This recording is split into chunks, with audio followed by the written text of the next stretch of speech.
They have a term in Arabic which is called fara'id, and what that refers to the obligatory shares that a person they have to give in their inheritance.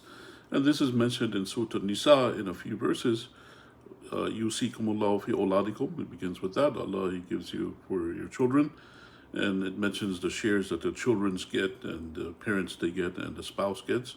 It talks about them, and they have a fixed amount that they have to get.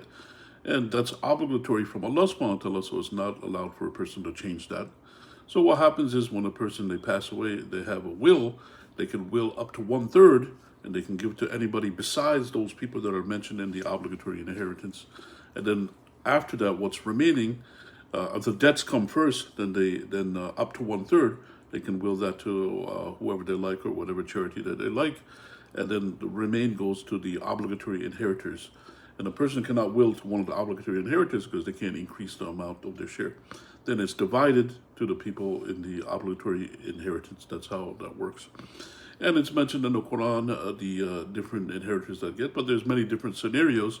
So a person should look in maybe some of the programs out there to see the exact amounts in the shares and the books of ilm. And this is in some of the scenarios, a very complicated topic.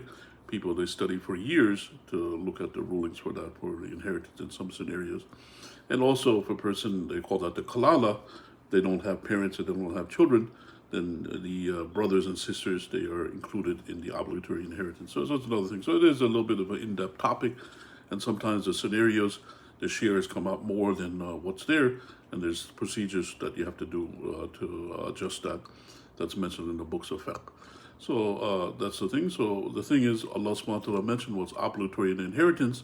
So a person, they have to give that obligatory amounts. After the person, they can will up to 1/3. Then the obligatory inheritance, a person, they can't change that.